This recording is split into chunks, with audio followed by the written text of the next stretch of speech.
This episode of The Reality Check is brought to you by HelloFresh. Forget takeout.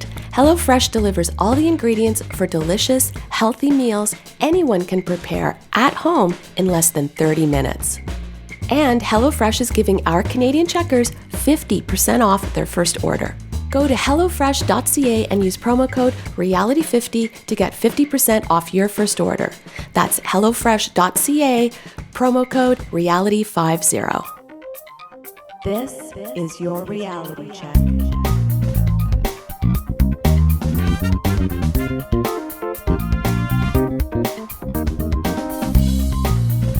Hi everyone, and welcome to The Reality Check, the weekly Canadian show that explores a wide range of controversies and curiosities using science and critical thinking. This is the show for May 29th, 2017, and I'm your host, Darren McKee. With me, as usual, are Adam Gardner. What's up, Cuboids? Cristina Roach. Hello. And producer Pat. Hi, everyone. We have a great show for you today. Cristina is going to look into whether music helps soothe your canine while you're gone. And Adam is going to look into whether Avril Lavigne died and got replaced by a double. It's complicated. But first, is Mount Everest the tallest mountain, Pat? I was watching a CNN report about professional climbers Corey Richards and Adrian Ballinger. They had become social media sensations last year when they, quote, scaled the world's tallest mountain while Snapchatting the entire journey. Wow. The report was that they were Snapchatting another Everest climb this year. So after we stopped recording last week, we had a bit of a chat about this because I mentioned I was thinking about talking about it on TRC. Cristina was inclined to agree with CNN that Everest is the tallest mountain. Darren had a bit of an idea where I was going with this segment, but Adam had the same response that got me interested in looking into this in the first place, because like Adam, I was really sure that K2 was the tallest mountain. Adam, do you have any idea where we got this idea from? I feel like this is like a common thing that people used to say in the 90s.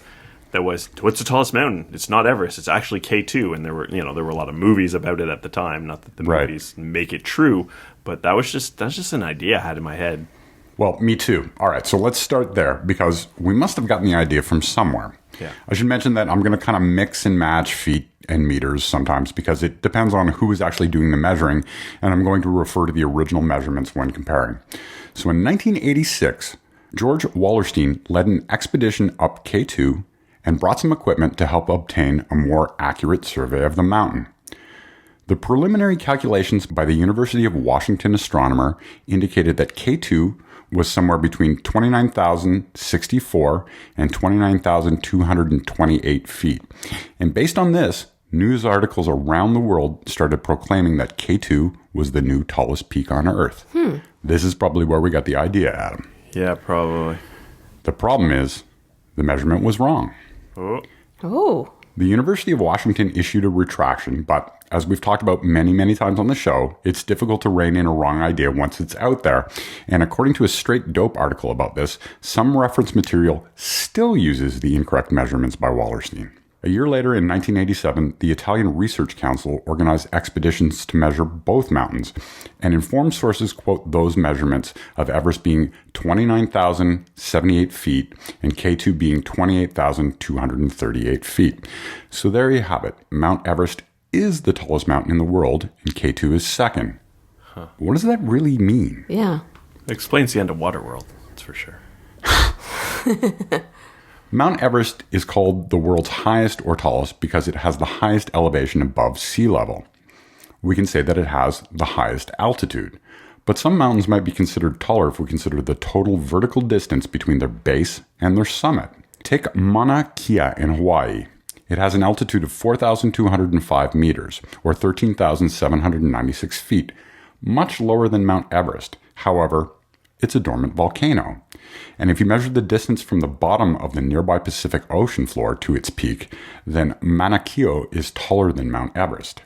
It would be over 10,000 meters tall compared to 8,850 meters for Everest, making it, in theory, the world's tallest mountain. It's much easier to climb than Everest, but that's because you start climbing it halfway up the mountain. It's also home to the world's largest astronomical observatory. Since the creation of an access road in 1964, 13 telescopes funded by 11 different countries have been constructed at its summit. Is this the mountain that's featured in the film Battleship, where they have it takes place in Hawaii and they have a lot of sort of radio telescopes going on? Maybe you guys haven't seen the film. I love it when you have battleship references. To say, I'm pretty sure this has been featured in numerous other movies. You just happen to pick the one that no one else has seen. Sorry, guys. So then there's Chimborazo in Ecuador. According to a New York Times article, scientists say that by one measure, this mountain is actually the world's tallest. It has an altitude of 6,310 meters or 20,703 feet. Mount Everest has a higher altitude, and Mauna Kea is taller. However, Chimborazo has the distinction of being the highest peak above the center of the Earth. This is because the Earth, while definitely not flat, is also not a sphere. It's an oblate spheroid.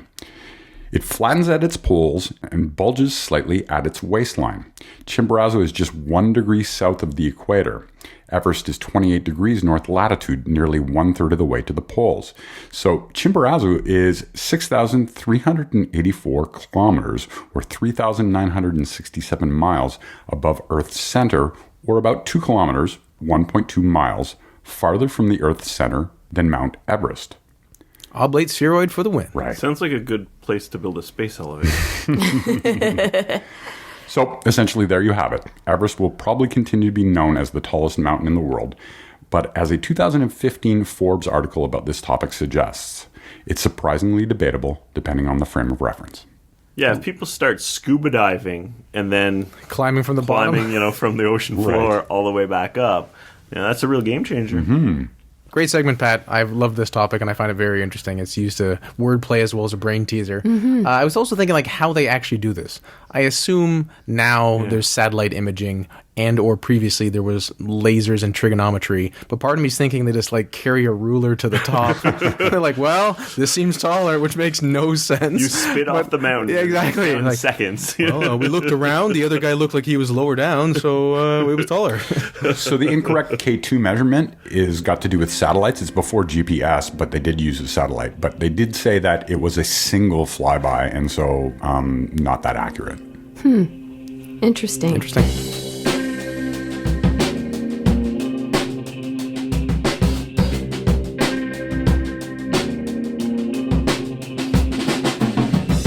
Switching from K2 to K9, does music help soothe your little doggy when you're gone? Cristina? I see what you did there.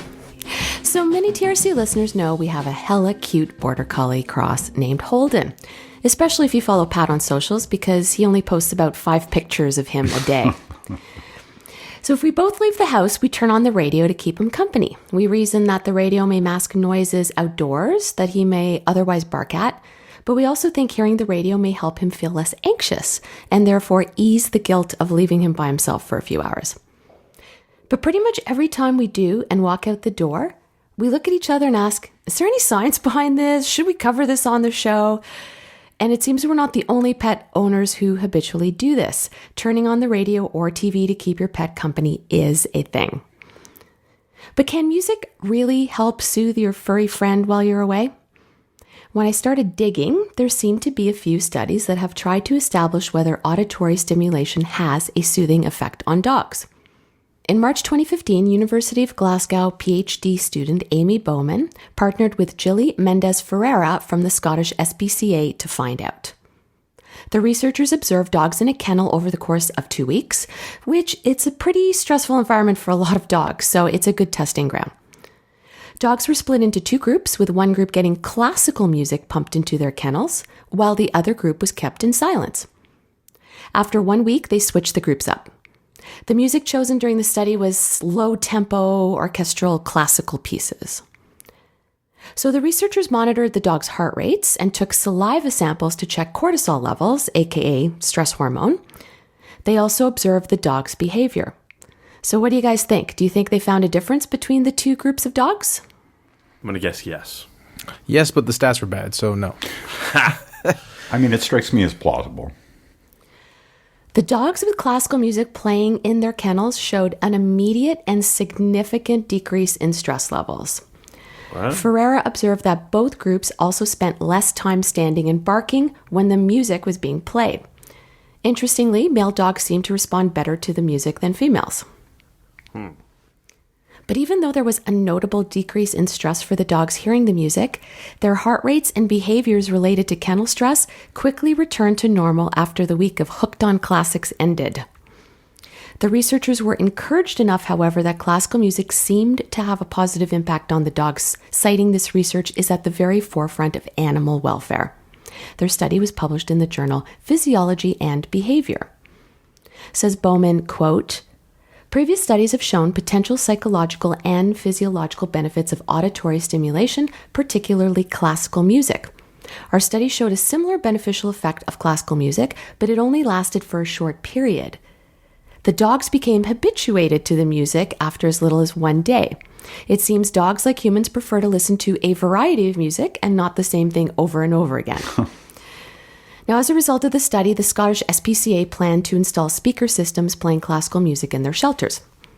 At the time, Bowman stated she planned to continue the research using different genres of music to see if dogs have a preference of what music they listen to. So more on that shortly. As Bowman mentioned, there have been previous studies showing beneficial effects of music. Research published in the Journal of Veterinary Behavior, Clinical Applications and Research in late 2012 also suggested auditory stimulation had a calming effect on dogs. The study was conducted at Colorado State University by Lori Kogan, a licensed psychologist in the College of Veterinary Medicine and Biomedical Sciences. Kogan and her colleagues played different music at a shelter over a 4-month period this time. Various music selections were played for 45 minutes, while researchers recorded behavioral observations every 5 minutes. After the 45 minutes of music ended, there was a period of silence, which resulted in thousands of behavioral recordings. Here's an excerpt from the abstract of the study titled Behavioral Effects of Auditory Stimulation on Kenneled Dogs. One growing area of research pertaining to the welfare of kenneled dogs is environmental enrichment, including auditory stimulation. The current study investigated the impact of music, classical, heavy metal, and specifically designed altered classical on activity level, vocalization, and body shaking of 117 kenneled dogs. Results suggest that classical music leads to kenneled dogs spending more time sleeping and less time vocalizing than when exposed to other music types or no music. Heavy metal music compared with other music types appears to increase body shaking, a behavior suggestive of nervousness. It suggested that playing classical music in a shelter environment may help mitigate some of the stress inherent for many kennel dogs. So, playing classical music seemed to calm the dogs more than other music selections or no music at all, resulting in less barking and more sleeping. Other research led by Deborah Wells, a psychologist at Queen's University Belfast, showed that dogs could discern between music of different genres. Says Wells, our own research has shown that dogs certainly behave differently in response to different types of music. For example, showing behaviors more suggestive of relaxation in response to classical music, and behaviors more suggestive of agitation in response to heavy metal music. Now let's get back to our friend from the University of Glasgow, Amy Bowman, who once again partnered with the Scottish SPCA.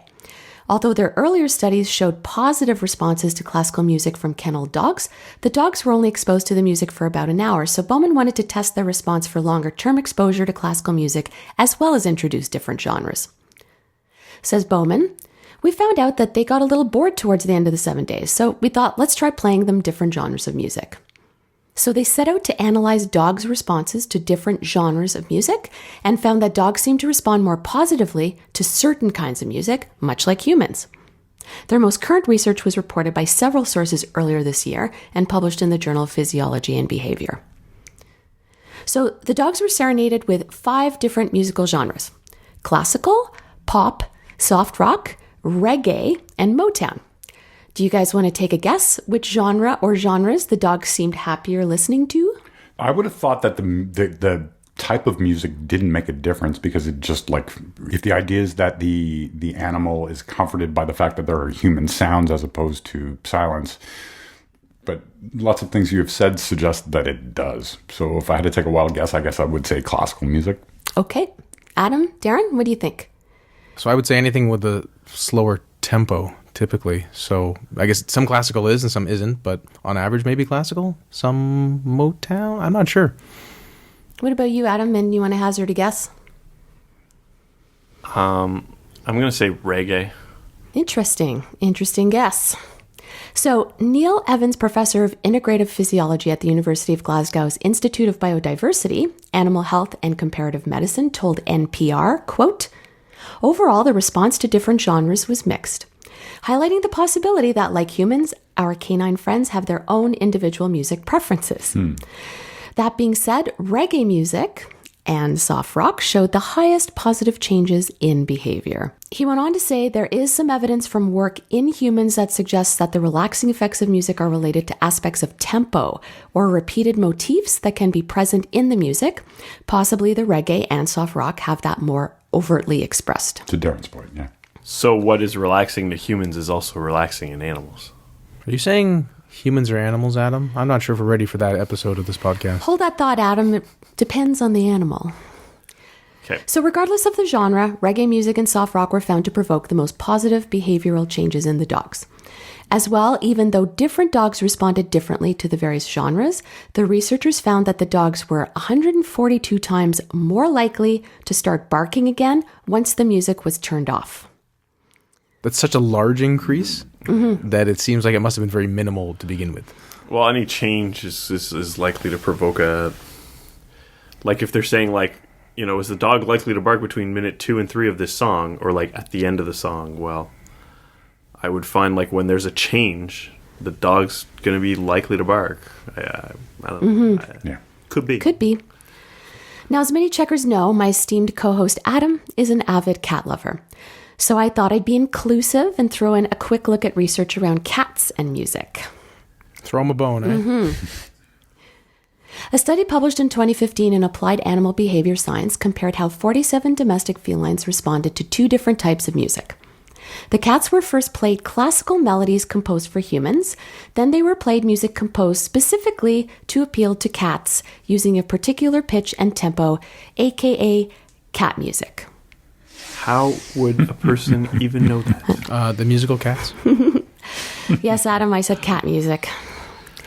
Okay. In the abstract for the study titled Cats Prefer Species-Appropriate Music, the authors state, "We have developed a theoretical framework that hypothesizes that in order for music to be effective with other species, it must be in the frequency range and with similar tempos to those used in natural communication by each species." Okay. According to lead author Charles Snowden, PhD, who is a professor emeritus of psychology at the University of Wisconsin-Madison, cats' normal communication is at a much higher frequency range than humans. So the researchers turned to composer David Tay from the University of Maryland to help test their hypothesis. Tay was tasked with composing music that fit within the study's sonic parameters, resulting in the tracks Cosmo's Air, Spook's Ditty, and Rusty's Ballad. 4 sets of sounds were played for the cats, Bach's Air on a G-string and Gabrielle Fauré's Elegie, and 2 cat-targeted songs. The researchers found that the cats showed a significant preference for and interest in the cat music, exhibiting positive behavior like purring, walking towards the speaker, or rubbing against the speaker, compared to the human songs which they did not respond to at all. Here's a little sample from the track Cosmo's Air.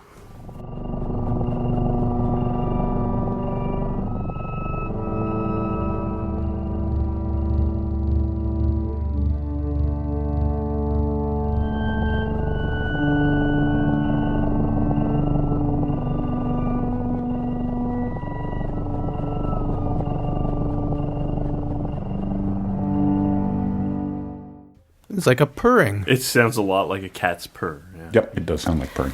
I had a good laugh reading the comments for the SoundCloud I just played because one cat owner commented that his cats seem to love it when he plays Radiohead and that he can now understand why. That's hilarious. There have been studies of animals and human music that have produced conflicting results, suggesting animals really don't appreciate music. But in an article published by the University of Wisconsin-Madison, Snowden suggests the field is labored under mistaken premises that potentially eliminate any chance the animals would respond as expected to the music under study. One problem is frequency, as various animals hear different ranges than humans do. An example cited was researchers who played Mozart to rats in Japan proved they ignored frequencies below 4,000 hertz, meaning most human music is inconsequential to them. The other misconception he cites is the presumption that all classical music will be calming. So, although we don't know yet in most cases what the effects of music is on animals, there seems to be enough compelling evidence to suggest a little buffalo soldier will keep Holden happy until we get home. Did you say that they ignore sounds below 4,000 hertz? Rats. Rats. Oh, okay. Because that's... Now, Snowden's done a bunch of research on this that I can't possibly cover in one segment, but he did a research study with tamarin monkeys, and their vocalizations are 3 octaves higher than our own, and their heart rates are twice as fast. So they compose music for their ears that would sound way too shrill for our ears, nothing that we would enjoy. But in that study, the monkeys got very excited to certain tones that were in a fast tempo, and by contrast they calmed down and became unusually social in response to a ballad which incorporated some of the monkey tones at a slower tempo. So it's pretty interesting. I mean, it's a little effort for us to throw the radio on when we leave the house, so Right. until there's something more compelling that actually proves this unequivocally or disproves it, I think it's not a bad idea. Fascinating. I imagine it is context specific because maybe the monkeys don't like Walk Like a Man. There's too many messages. And how would the cats feel about Jingle Cats, Adam? Have you tested this? I haven't tried. Well, that sounds like a home experiment right there.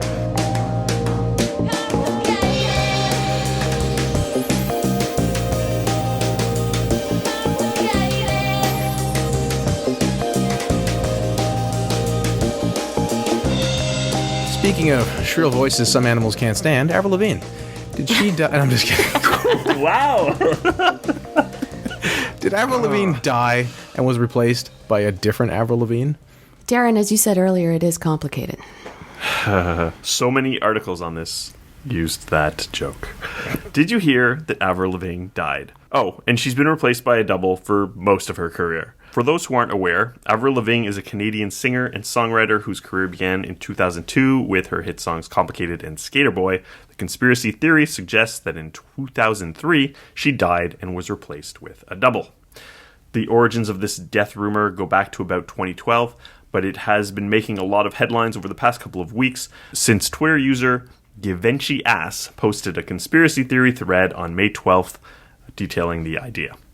This user plainly states that this is a conspiracy theory and therefore, and I quote, literally just a theory, so it's not 100% fact. Thanks for clarifying. That's kind of incoherent, but... Follows our previous segment about literally what a theory is. Yeah. So to get an idea, this is a person who doesn't really use proper punctuation or caps, and you can take that to mean what it is. So, to get the idea started, there's a comparison between Avril's early work and her later stuff. Fans of Avril will notice a number of stylistic changes, both in the way she presents herself and in the style of her music throughout her career. The songs Girlfriend and Hello Kitty seem almost unrecognizable from the angsty teenager who came onto the scene some 15 years ago. But then how many of us are the same people we were at 17? Reminds me a bit of the movie 21 Jump Street when Channing Tatum and Jonah Hill go back to high school, and they're like, when they were in high school, no one cared about everything, and all of a sudden, like, caring is cool and everything's different. I don't understand. Yes, people change, the world changes, things that are popular change. The conspiracy theory suggests that Avril didn't like the fame that she had willingly gotten into, and so she hired a double to pose for the paparazzi. An inconsistency here is that the double doesn't ever seem to be photographed in the early days of Avril's career until she's supposedly replaced by her. If she actually had a double for the paparazzi never actually got a picture of her. So the double is said to be Melissa Vandella, who looked exactly like Avril, and as luck would have it, when Avril taught her to sing, they also sounded almost identical. At this point, the plausibility really goes out the window. So people scrutinize minor differences in trying to say that Avril it was a different person, but they really do look the same. So the similarities are there, and the minor difference in the voice that we could be talking about really don't make it sound like two different people. It's really kind of silly. Avril Lavigne continued to tour years after her supposed death, and in these tours she performed many of her older hits, which sounded quite like they did back in the day when they were originally recorded. In 2003, as the conspiracy goes, Avril's grandfather passed away, which led her into a Great Depression and eventually a suicide. Evidence for this includes emotional lyrics from songs, because no one ever wrote a song about being sad that didn't end up killing themselves. With her second album already recorded but not released, Melissa posed as the face of Avril and used existing recordings of her. That's the idea. Surely this has some plausibility with many artists using pre-recorded voices for performances, but she has had a number of albums since then. Melissa, in 2007, would have started to come into her own with a different style. At this point, Avril had blonder hair and had a distinctly different sound, though the appearance and voices remained pretty much identical. So I went back and I listened to a lot of Avril's music today, the first 2 CDs, which would have been originally her, and then there is sort of a change in the style when the third one comes in, but the voice is really still there. One user even mentions that Avril lost her Canadian accent, where he used to say words like about. Now, I don't know what the Canadian people always say. We say a boot, but that's not something I ever heard. But yeah, if you start living in the States and working in the States, you're going to start adapting the ways of pronouncing things. Now, a lot of photos are used as evidence, mostly showing differences in her nose. Some people think this could be attributed to surgery, but I think aging more than accounts for minor differences in someone's nose. One image shows birthmarks and mole comparisons as proof that they're not the same person, but all of the birthmarks and moles pretty much line up. The pattern's a bit off, but it's just because there's a slightly different pose in these 2 pictures. Really, this is really weak evidence here. So all of this originates from a Brazilian blog, which is written in Portuguese, which has most of the above-mentioned details, but without the actual name Melissa Vandella mentioned. Following this, the conspiracy theories seem to have taken off around October 2015, in which a photo of Avril with the name Melissa written on her hand in Sharpie is shown as proof that she is really Melissa Vandella. I wasn't able to confirm the authenticity of this photo, as I can't find any instance of it unrelated to the conspiracy or an original without the name on her hand. But it seems that if this was a real photo, then that could have been the basis for the name that the conspiracy uses for her other identity. Now, as evidence for this conspiracy theory, there is pretty much none. Most of it comes from the Brazilian blog, and this gets largely repeated with a few unsourced details added. The evidence presented is all in the way of comparisons of various images and sounds that were really already available. The only measurable bit of evidence is a claim that Avril's height used to be mentioned to be 158 centimeters on her official website, and that is now mentioned to be 155 centimeters. Neither Canadians or Americans habitually use metric to measure height, even though we do use the metric system here in Canada. Most people generally talk about their height in feet and inches. I checked the Internet Archive, and Avril Lavigne's website didn't list her height in any time from 2002 to 2005. If this is true, the discrepancy may simply be a case of her being somewhere between 5'1" and 5'2", which rounds to 155 or 157.5 centimeters, respectively. Now, what evidence against this conspiracy theory do we have? Well, there's the general implausibility of someone looking and sounding so alike. If there was someone out there that looked exactly like Brad Pitt or George Clooney, they'd probably be in the papers, they'd probably make a career out of it. You know, that Avril Lavigne could find someone that looks so much like her is very implausible. There's an idea that maybe there was some plastic surgery involved, but if anyone could just get plastic surgery to look like anyone in Hollywood, a lot of people would probably look a lot prettier. And there's the simple explanation that people change over time. Avril Lavigne was 17 years old when she started her career and she had a young-looking face. She's aged well, but at 32, no one but vampires and other such immortals look exactly like they did when they were teenagers. And also, she dyed her hair. Seriously, someone in the music industry dyed their hair. Imagine that. Yeah. The comparisons are usually between old photos from around 2002 and 2003 and newer ones, but if the double was in place from 2003 on, older photos from when she was promoting her second album should be used for comparison, but the supposed differences aren't there as late as 2004. She is consistently photographed throughout her career, and changes in her appearance are gradual and consistent with how normal humans age. People's musical styles develop quite a bit over their careers. In this case, we simply see a girl who started out as a bit of a skater who has transformed her musical interests throughout a 15-year career. I'll admit to thinking there was a big change in the type of music with Avril's third album, but this didn't prompt me to assume anything as elaborate as a double taking her place. Snopes tackled this issue and even found a statement by the author of the Brazilian blog stating that this was completely made up in order to see how much people would believe it, and that it is an exercise to teach people to be skeptical. Though this statement was not posted on the original blog, it was posted on the blog's Facebook page, which is currently linked from that blog. This Facebook page, and therefore the post in question, no longer exist, but I trust that the version posted by Snopes was accurate at the time. This was in 2015. When the original blog on which all of this is based is exposed as being a fraud, this house of cards should come crumbling down. Surely we can argue that someone involved in the conspiracy could have gone to the author in order to make that fake statement, but when we get to make this many excuses, there's no dispelling the conspiracy. Avril Lavigne is alive and well. Melissa Vandala isn't a real person and never was. This conspiracy theory has so little to go on that there isn't even much to debate. Why did this come up again all of a sudden?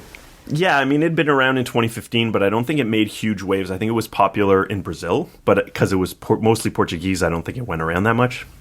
Now, as someone who's worked in the Canadian music industry for over 20 years, I can guarantee you that she is alive and well.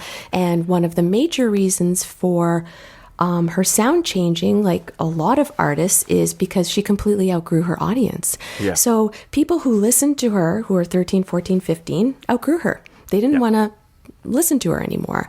So as a result, artists, especially artists like Avril Lavigne and Sum 41, or bands that have a sound that really appeals to a certain demographic that's quite young, this is something that they face. They fill arenas, and then 4 or 5 years later, they don't fill arenas anymore. And they're faced with, if they want to stay relevant, how are they going to change their sound? And that was something that was consciously done with her so that she could sound more mature. Other bands evolve over time. You see this all the time. Like, this isn't the only time it's ever happened. People either change their music to adapt with their growing audience or find a new one, right?